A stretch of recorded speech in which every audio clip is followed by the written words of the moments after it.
গোপালগঞ্জে এনসিপির পদযাত্রায় এত বড় সহিংসতার তথ্য গোয়েন্দাদের কাছে ছিল না বলে জানিয়েছেন স্বরাষ্ট্র উপদেষ্টা। এই ঘটনায় জড়িতদের কাউকেই ছাড় না দেওয়ার হুঁশিয়ারি তার। যারা অন্যায় করছে তারা গ্রেপ্তার হবে। জাতীয় নাগরিক পার্টি এনসিপির সমাবেশ ঘিরে গোপালগঞ্জে 16 জুলাই ব্যাপক সংঘর্ষ প্রত্যক্ষ করে দেশের মানুষ। এক পর্যায়ে আইনশৃঙ্খলা রক্ষাকারী বাহিনীর সঙ্গে পরিস্থিতি নিয়ন্ত্রণে মাঠে নামে সেনাবাহিনী। পুলিশ ও সেনা সদস্যদের গুলি করার দৃশ্য ছড়িয়ে পড়ে সামাজিক মাধ্যমে। আমরা সকালে দেখেছি যে টুকটাক গাড়ি ঘোড়া কিন্তু চলছিল, সেই জায়গা থেকে অনেকটাই কিন্তু এখন কমে আসছে। খুবই অল্প সংখ্যক একটা দুইটা অটোরিকশা আমরা দেখতে পাচ্ছি। এবং আমি গোপালগঞ্জ প্রেস ক্লাবের সামনে আছেন রিপোর্টার আলামিন তুষার। গোপালগঞ্জে এনসিপির পথসভায় হামলা চালায় নিষিদ্ধ দল আওয়ামী লীগ ও ছাত্রলীগ। 5 আগস্টের পর এই প্রথম প্রকাশ্যে আইন শৃঙ্খলা বাহিনীর মুখোমুখি হয়ে দফায় দফায় সংঘর্ষে জড়ায় নিষিদ্ধ দলটি। এই ইনোসেন্ট আন্দোলনের উপর যে বর্বরচিত হামলা চালিয়েছে ক্ষমতাসীন গোষ্ঠী এবং বাংলাদেশের মানুষকে, বিবেকবান মানুষকে নাড়া দিয়েছে, তেমনি আন্তর্জাতিক সম্প্রদায়কে নাড়া দিয়েছে। যুক্তরাষ্ট্র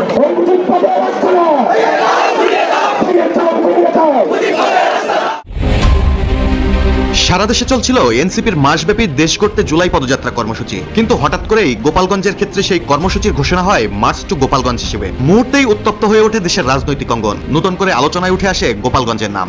টুঙ্গিপাড়া জয় বাংলা হয়ে যাবে, কেউ ঠেকাতে পারবে না। বেগম জিয়া বলছিলেন গোপালগঞ্জের নামই বদলাই যাবে, গোপালগঞ্জ আর থাকবে না। শুনেন, মুখটা বন্ধ কেন এখন? দেশ কোথায়? গোপালী গোপালগঞ্জ জেলার নামই বদলে যাবে, বুঝছেন? গোপালগঞ্জ আর থাকবে না। গোপালগঞ্জ বিপ্লবের বাংলাদেশের সার্বভৌমত্ব প্রতিষ্ঠা করা হবে। আসসালামু আলাইকুম রহমতুল্লাহ। সবাই কেমন আছেন? আশা করি সবাই অনেক অনেক ভালো এবং সুস্থ আছেন। সবাইকে স্বাগতম জানাচ্ছি আমাদের আরেকটা ভিডিওতে। প্রতিদিনের মতো আমি আপনাদের সিরিয়াত ফারুকি। আপনারা জানেন গতকালকে রাজনৈতিক দল এনসিপি টুঙ্গিপাড়া যাওয়াকে কেন্দ্র করে সেখানে তুমুল সংঘর্ষ হয় আওয়ামী লীগ, ছাত্রলীগ এবং সেনাবাহিনী, পুলিশ সহ। সেখানে তুমুল একটা অস্থিতিশীল একটা পরিস্থিতি তৈরি হয়েছে।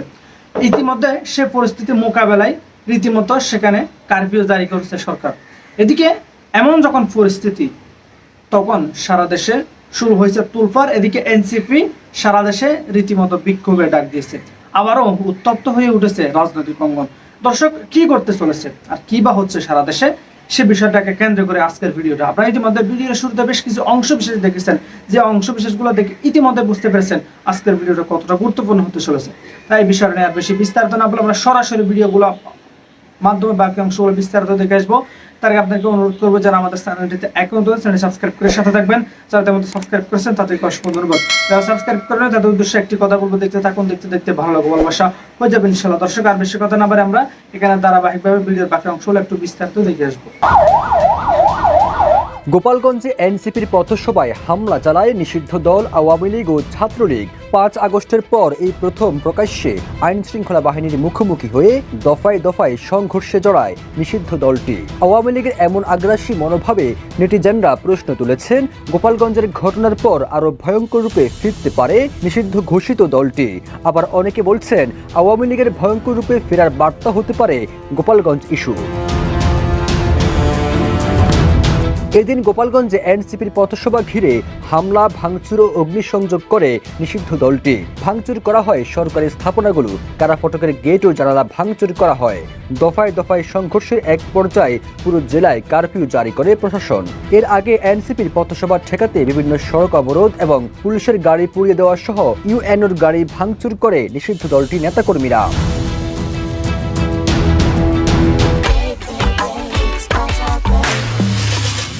Pick your card, tap and go. Universe say. Sign up for PathaPay. PathaPay, your universe, your way. এনসিপির পথসভায় এমন হামলার প্রতিবাদে দলটির আহ্বায়ক নাহিদ ইসলাম বলেছেন, এনসিপি এবং গণ অভ্যুত্থানের নেতাদের হত্যার উদ্দেশ্যে জঙ্গি কায়দায় হামলা করেছে নিষিদ্ধ দল আওয়ামী লীগ। এই ঘটনায় সরকারকে শক্ত পদক্ষেপ নিতে হবে। তবে গোপালগঞ্জে আওয়ামী লীগ ছাড়া আর কেউ সমাবেশ করতে পারবে না, এমন মিথ ভেঙে দেওয়া হয়েছে বলেও জানান তিনি। এদিকে এনসিপির উপর এমন হামলার প্রতিবাদ জানিয়েছে বিভিন্ন দলের শীর্ষ নেতারা। এনসিপির উপর হামলার নিন্দা জানিয়ে বিএনপির মহাসচিব মির্জা ফখরুল ইসলাম আলমগীর বলেন, হামলাকারীদের অতি দ্রুত গ্রেপ্তার করতে হবে।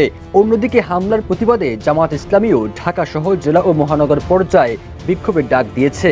একই সাথে হামলাকারীদের গ্রেপ্তারের দাবি জানিয়েছে দলটি। এদিকে এই বিষয়ে স্বরাষ্ট্র উপদেষ্টা জাহাঙ্গীর আলম চৌধুরী বলেছেন, কাউকে ছাড় নয়, হামলাকারীদের গ্রেপ্তার করা হবে। ভবিষ্যতে এমন ঘটনা যেন আর না ঘটে সেই নির্দেশনাও দেওয়া হয়েছে। এর আগে অন্তর্বর্তী সরকারের প্রেস উইং থেকে বলা হয়েছে, হামলাকারীদের দ্রুত চিহ্নিত করে তাদের সম্পূর্ণ জবাবদিহি করতে হবে। সহিংসতায় অভিযুক্তদের বিচারের মুখোমুখি হতে হবে। সবুজ আলম, ইত্তেফাক। এই ইনোসেন্ট আন্দোলনের উপর যে বর্বরচিত হামলা চালিয়েছে ক্ষমতাসীন গোষ্ঠী এবং ছাত্রলীগ, এটি যেমন বাংলাদেশের মানুষকে, বিবেকবান মানুষকে নাড়া দিয়েছে, তেমনি আন্তর্জাতিক সম্প্রদায়কে নাড়া দিয়েছে। যুক্তরাষ্ট্র এটি তীব্র ভাষায় নিন্দা জানিয়েছে।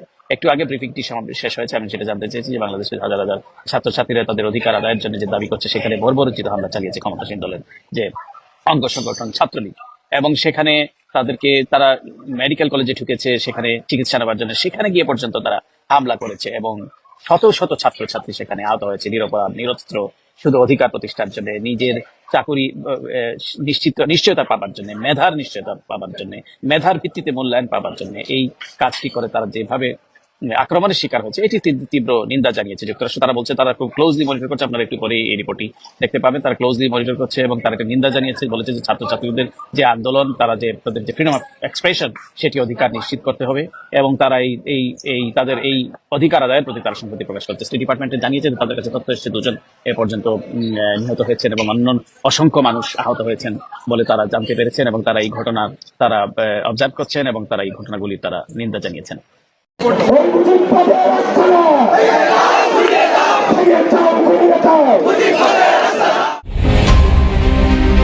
সারা দেশে চলছিল এনসিপির মাসব্যাপী দেশ করতে জুলাই পদযাত্রা কর্মসূচি, কিন্তু হঠাৎ করেই গোপালগঞ্জের ক্ষেত্রে সেই কর্মসূচির ঘোষণা হয় মার্চ টু গোপালগঞ্জ হিসেবে। মুহূর্তেই উত্তপ্ত হয়ে ওঠে দেশের রাজনৈতিক অঙ্গন। নতুন করে আলোচনায় উঠে আসে গোপালগঞ্জের নাম। চারপাশে ছড়িয়ে পড়ে উত্তেজনা। গোপালগঞ্জে কর্মসূচি ঘিরে তৈরি হয় অপ্রীতিকর পরিস্থিতি সৃষ্টির নানা শঙ্কা। তবুও গোপালগঞ্জের কর্মসূচিতে অনড় ছিলেন এনসিপি নেতারা।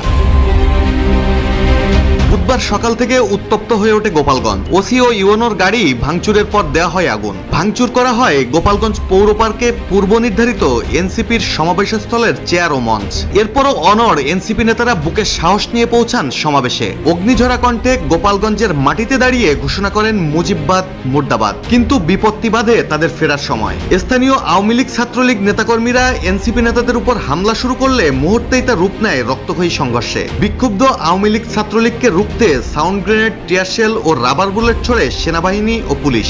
সংঘর্ষে গোপালগঞ্জ জেলা ছাত্রলীগ কর্মী দীপ্ত সাহা সহ অন্তত 4 জন নিহত এবং আহত হয়েছেন অনেকেই। ওয়ালটন এখন দেশের সীমানা পেরিয়ে পৌঁছে গিয়েছে 50-টিরও বেশি দেশে। ওয়ালটন, ঘরে ঘরে, বিশ্বজুড়ে।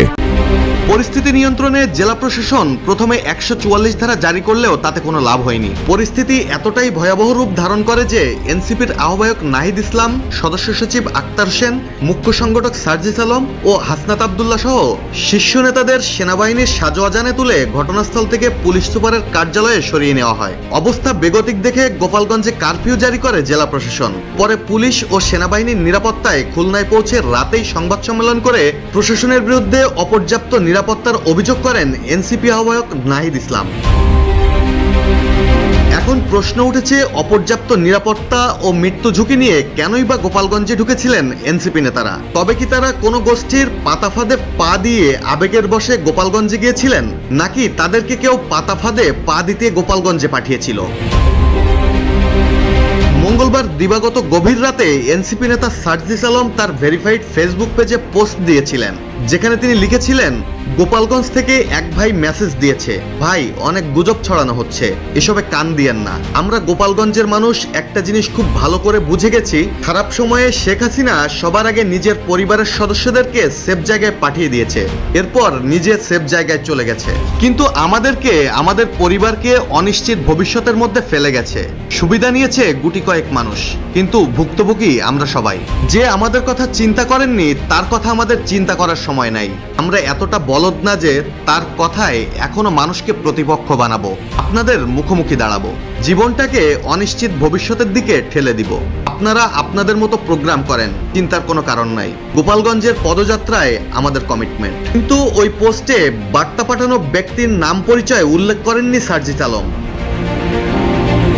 অন্য অন্যদিকে বুধবার গোপালগঞ্জে এনসিপি নেতাদের উপর হামলার পর এমনই ইঙ্গিত দিয়ে ফেসবুকে একটি পোস্ট করেছিলেন আল জাজিরার সাংবাদিক জুলকার নাইন সায়ের। তবে তিনি তার পোস্টে এনসিপি নেতাদের ফাঁদে ফেলতে গোপালগঞ্জের দিকে ঠেলে দেওয়ার জন্য নাম প্রকাশ না করে একটি মহলকে দুষেছিলেন, যেখানে তিনি লিখেছিলেন, দেশের সাহসী ছেলেদের যেই অশুভ শক্তি গোপালগঞ্জের দিকে ঠেলে দিয়ে আজ সামরিক বাহিনীর এপিসির নিরাপত্তায় ঘটনাস্থল ত্যাগ করতে বাধ্য করলো, এই অশুভ শক্তিকে ধিক্কার।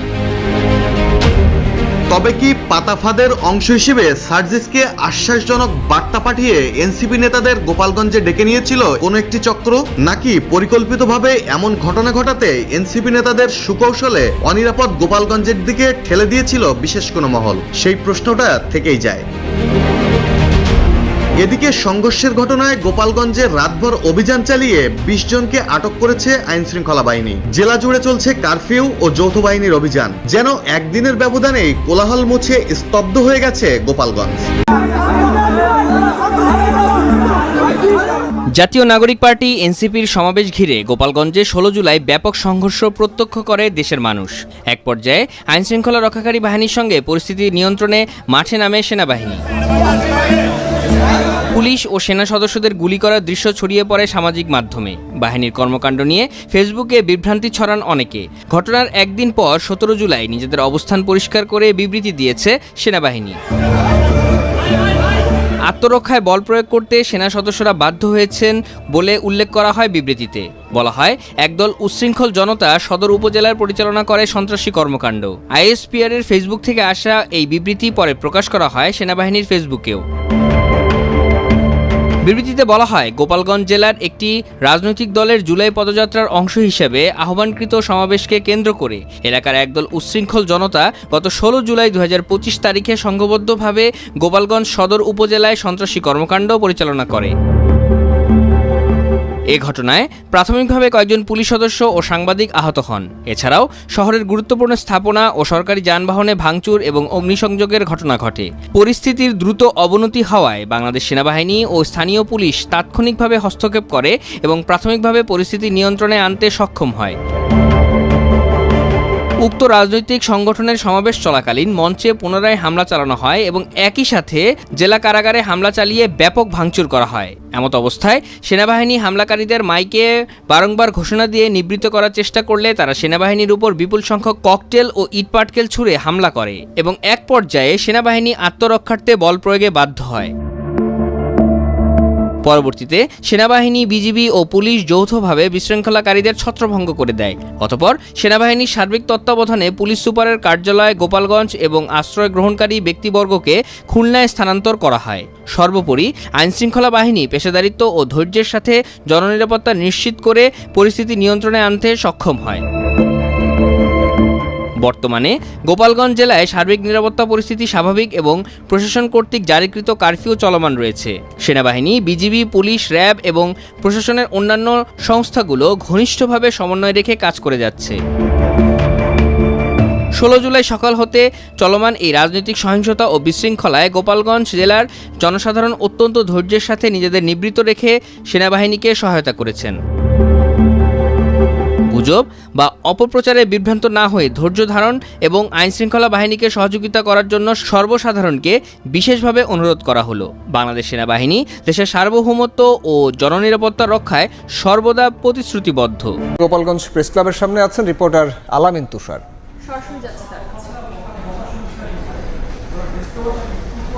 গোপালগঞ্জের প্রথমের 22 ঘন্টার কারফিউ, অর্থাৎ প্রথম দফার 22 ঘন্টার কারফিউ শেষে এখন কিন্তু দ্বিতীয় দফার 21 ঘন্টার কারফিউ চলছে। এর মধ্যে আগামীকাল সকাল 11টা থেকে 2টা পর্যন্ত শিথিল রেখে সন্ধ্যা 6টা পর্যন্ত কিন্তু এই দ্বিতীয় দফার কারফিউ চলবে, এমনটাই আমরা জানতে পেরেছি। তবে এও আসলে জেলা প্রশাসন থেকে, জেলা ম্যাজিস্ট্রেট থেকে আমাদেরকে জানানো হয়েছে যে সন্ধ্যা 6টার পরবর্তী সময় যদি জানানো না হয় তাহলেও কারফিউ জারি থাকবে, অর্থাৎ পরবর্তী নির্দেশনা না দেওয়া পর্যন্ত সেই কারফিউ বহাল থাকবে, এমনটাই কিন্তু আমাদেরকে যারা কর্তৃপক্ষ রয়েছেন তারা জানিয়েছেন। এবং দ্বিতীয় দফা কারফিউ ঘোষণা হয়ে যাবার পর কিন্তু গোপালগঞ্জের যেই এলাকা।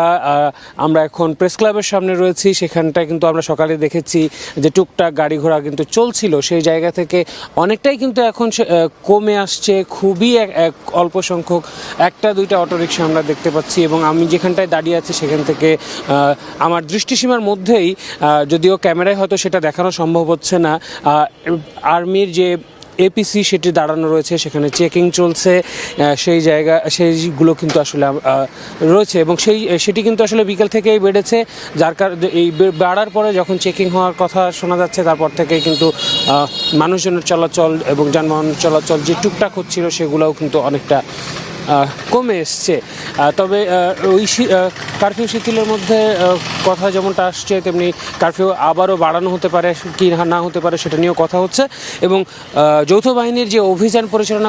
তো প্রিয় দর্শক, কিন্তু আপনারা সবাই দেখেছেন ভিডিও দেখে আশা করি অনেক তথ্য জানতে পারছেন বাংলাদেশের যে চলমান পরিস্থিতি চলতেছে, রাজনৈতিক যে অস্থিরতা চলতেছে সারা দেশে, সেটা নিয়ে আপনারা ইতিমধ্যে দেখেছেন বিস্তারিত।